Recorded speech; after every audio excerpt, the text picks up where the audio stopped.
Hey guys, I'm back. Wanted to finish a couple more of these sentences here in Daniel chapter 1 because you're going to see where it says 10 days trial. And that's, you got to remember they're in captivity here. It says, you see they're being taught, you see the control and the education, but now it'll say 10 days trial, people being delivered up, same as in the end times, okay? And we left off on verse 10 and 9 says, Now God had brought Daniel into the favor and tender love with the prince of the Enoch. And the prince of Enoch said to Daniel, I fear my lord the king, who has appointed your meat and your drink. For why should he see your faces worse, liking than the children which are of your sort? Then shall ye make me endanger my head to the king. Then Daniel said to Melzar, whom the prince of the Enochs had set over Daniel, Hananiah, Mishael, Azariah, prove thy servants, I beseech thee, 10 days, and let them give us pulse to eat and water to drink. Pulse is a pod or a seed in the pod. This is Revelation 2, verses 9 and 10, the 10-day trials, you guys. Given food only. And let our countenances be looked upon before thee, and the countenance of the children, and eat of the portion of the king's meat, and as thou seest, deal with thy servants. So he consented to them in the matter, and proved them 10 days.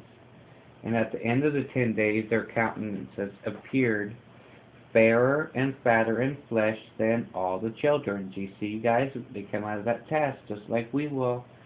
You know, you guys, if you know the truth, we're more than likely going to get pulled up. So you better be getting prepared for it. All the children which did eat the portion of the king's meat. Thus Melzar took away the portion of their meat and wine that they should drink, and gave them pulse. See, the seed in the pot. And Melzar is butter, you guys. And as for these 4 children, God gave them knowledge and skill, and 4 is the world, gave them knowledge and skill in all learning and wisdom, and Daniel had understanding in all visions and dreams. Some of them, nope, all visions and dreams. So that tells you that Daniel knows exactly what's going on. And it tells you some other things too, that there's visions and dreams. Now at the end of the days that the king had said he should bring them in, then the prince of the Enochs brought them in before Nebuchadnezzar. And the king communed with them, and among them all was found none like Daniel, Hananiah, Mishael, and Azariah. Therefore stood they before the king, and in all matters of wisdom and understanding that the king inquired of them, he found them 10 times better than all the magicians, astrologers that were in his realm. And Daniel continued even unto the first year of King Cyrus. So see, we got delivered up, and this happened in the first chapter that's given to you in Daniel. Why? Because it wants to warn you. It's the most important thing to draw your attention to, because everyone else, guys, is just going to go their way. The election, the people that care are going to be the ones reading this word. It's going to be the ones looking. It's going to be the ones at the watchtowers, just like the word's talking about. And the Bible is for everyone, guys, but it's to the people God gives it to that knows that He's going to use in the end time. And a lot of times you might do and read and go through stuff and learn and feel like it's nothing.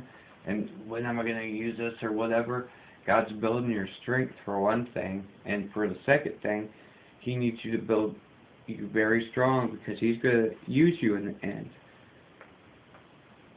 And He's going to put us places, guys, to give that word to people that need that little piece. You know what I mean?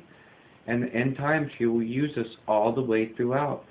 So some people, even if you're sitting at home or studying and or never do anything, or just listening, you're building the temple, and never forget that. And don't let nobody take that away from you. Because the whole point is, that's what you can take with you, is what you learn from the Bible. It talks about us teaching on the Lord's Day and reigning with priests, or reigning as priests with Him for 1,000 years. And Daniel is an awesome book, you guys. You just remember, God's in charge, okay?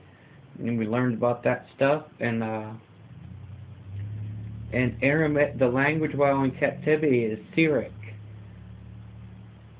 And it's to the Babylonians until the 7th chapter in Daniel. And then it switches back to the Hebrew, where they are free. And that's in chapter 2, verse 4.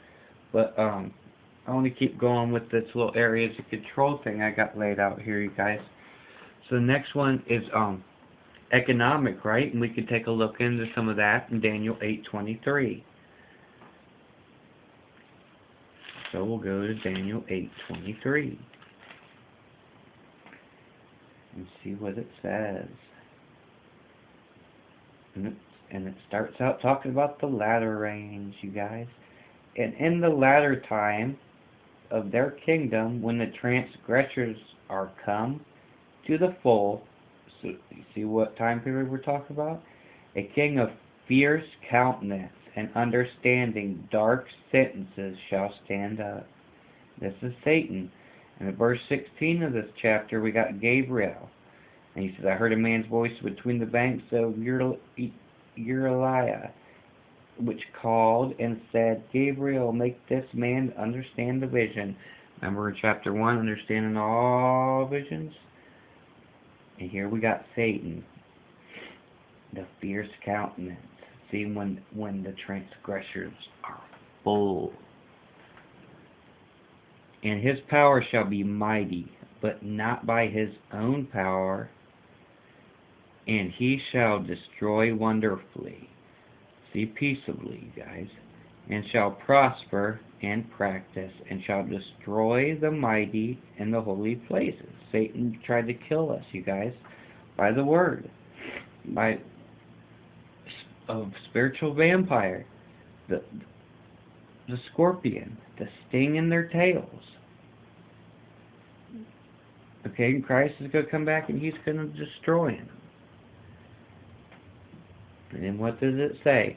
And through his policy also he shall cause craft to prosper in his hand, and he shall magnify himself in heart, and by peace all destroy many. He shall also stand up a prince of princes, but he shall be broken without hand. Because God's going to take care of business. Because it's the children that turn it around, you guys. It's the witnesses. God's already got this battle won. The earth is not being destroyed.